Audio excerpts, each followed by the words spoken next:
皆さんこんにちは。黒帯ゲームズの丹沢です。こんにちは、しろみちゃんです。初めてのゲームマーケット出展で忙しくしていたらあっという間に年の瀬。2025年も終わってしまいますね。時の流れは早いですね。年末年始はゆっくり昔のゲームを振り返って遊んでみるのもいいんじゃないか。というわけで TRPG 温故知新5回目の今日はギアアンティークルネッサンスをご紹介します。ルネッサンス。ギアアンティークは1991年に佃ホビーから発売されたいわゆるスチームパンクと呼ばれる世界で冒険活劇を楽しめる TRPG です。作者は伏見健二先生です。スチームパンクって何ですか？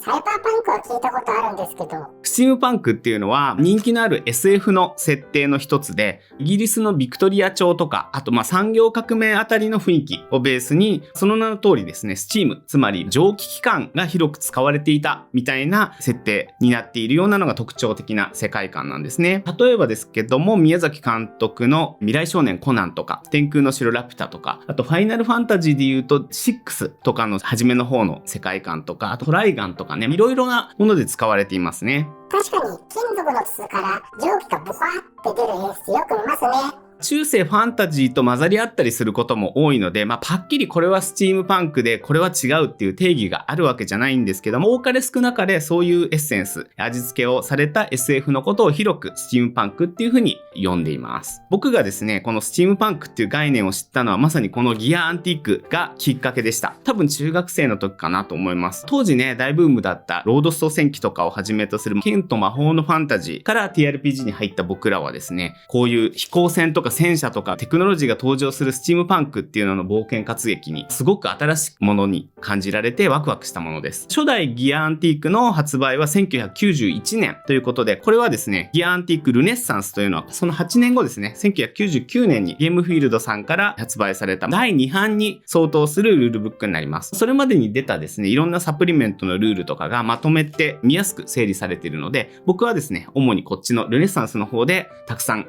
遊びました。ゲーム自体はどんな感じなんですか？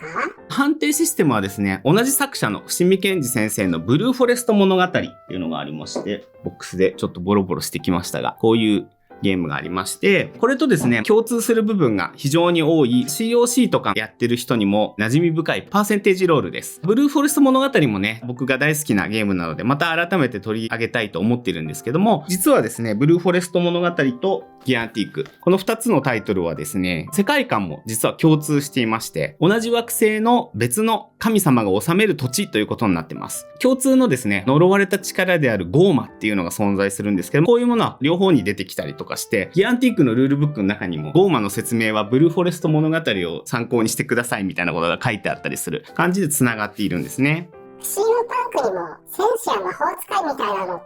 あるんですか？このゲームのね、職業はすごく多彩で独特なんですね。傭兵とか探検家、魔導士とか聖職者みたいなおなじみの職業もあるんですけども、ギアアンティークではですね、学生とか主婦みたいな一般人の職業でも冒険ができます。今までこのチャンネルで紹介したゲームの中で言うと、ウォーハンマーとかに近いかもしれないですね。さっき挙げた例で言えば、天空の城ラピュタのパズーを想像してみてほしいんですけども、パズーって物語の主人公だけども、普通の炭鉱で働いてる少年で戦士なわけでもないし、とりわけて力が強いわけでもない、魔法を使えるわけでもないですよね。でもそういうキャラクターでも活躍できる冒険活劇を遊べるのがこのゲームなんです。面白そうですね。でも TRPG だし、アクションや戦闘とかもあるんですよね。その時はどうするんですか？その時はですね、幸運の風、ウィンドオブラックというシステムがありまして、そういうキャラクターでも活躍することを可能にしてます。どんなことでも運よく切り抜けてしまうっていう判定ルールなんですけども、運が良いとですね、どんどん成功確率が上がっていって、とことん調子に乗っていくっていうようなルールです。アクション映画なんかでもね、よくあると思うんですけども、主人公が幸運、ラックだけで切り抜けていく痛快な展開ってあると思います。リアリティっていう意味で言うと、そんなことあるかっていうところあるんですけど、見ていて楽しいですし、そんなハラハラした展開が再現できます。すごい。それなら一般人でも活躍できちゃいますね。そうですね。でも幸運はですね、永遠に続くわけではないんですね。一定の数値まで幸運が上がっていくと、どこかでですね、しっぺ返しというのを食らって、一気に運が下がっていってしまうんですね。このウィンドオブラックのシステムがあることによって、運が急上昇していって、一回ずっこけて、また上がっていって、一回ずっこけてっていう感じのセッションに波を作ってくれるわけなんですね。さらにですね、このルネサンスはですね、キャラクター作成がすごいんです。多分ね、このキャラクターシートは、後にも先にも、これを超えるものはないんじゃないかなと思うんですけど、はい、これ。本？冊子みたいですね。追加サプリメントか何かですか？違うんですよ。この一冊の本みたいなものが、これがキャラクターシートなんですね。これ僕のキャラクター載ってますが、この一冊でですね、キャラクターの人生を記録するんです。人生？ここにね、年表みたいなのが書いてあるんですけど、何歳の時に生まれて、どこの学校に入りました。どういう職業に就きました。この年にですね、こういう出会いがありましたよとか、こういう事故がありましたよとか、結婚しましたよとか、子供が生まれましたよ。そして老化していって、みたいなところまでですね、全部ここに記録していきます。例えばですね、このキャラクターの子供時代の冒険を遊ぼうとなったら、その年齢のところを参照して、そこでの能力値を見て、それを書き写してゲームをプレイするという感じになります。すごい。キャラクターの過去を決めるゲームはたくさんあるけど、ここまで設定してるゲームは見たことありません。いくつかね、パックを選んでキャラを作成するような簡易ルールっていうのもあるんですけども、このゲームを遊ぶならぜひね、体験してほしいのがこのログブックというですね、超すごいキャラクターシートなんですね。これを見せたいがために今日このゲームを紹介してると言っても過言ではないです。このログブックないと遊べないので、一時期これを見かけるとどんどん買い占めていってですね、大量に持っています。お家にもまだ未開封の在庫がたくさんあります。買い占めは良くないです。遊びたい人にあげてください。そうですね。一生かけても遊べないので、もし本当欲しいという方がいらっしゃったら声かけてください。そういえば、さっき職業に魔導士があると言っていましたが、この世界にも魔法はあるんですか？はい、そうなんです。この世界にはですね、魔法もあるし、モンスターもいるんですね。魔法の概念がね、またこれがすごくいいんですよ。呪文語彙というですね、言葉ですね、の概念があって、一つのメラみたいな魔法を唱えるんじゃなくてですね、いろんな距離とか質量を示すような形容詞だとか、あと攻撃呪文とか、治癒の魔法みたいな動詞みたいなものがあったりして、それらを組み合わせてですね、呪文を詠唱することで魔法の効果を発動します。例えばですね、攻撃動詞の発火せよ、火をつけろっていうものだけでも、それだけ唱えれば相手にダメージを与えることができるんですけども、より強き力でっていう言葉を追加して、より強き力で発火せよと唱えると、さらに強いダメージを与えることができます。その代わり消費する MP みたいなものだとか、求められる達成値も上がっていくという感じですね。さらに、我は命ずる、より強き力で発火せよみたいに、そういう言葉を前にくっつけると、呪文が暴発する可能性が下がるみたいな感じにですね、詠唱文をどんどん作っていくことで呪文の内容を規定していくというですね、まさに言霊で魔法を編んでる感覚が味わえるシステムなんです。かっこいい。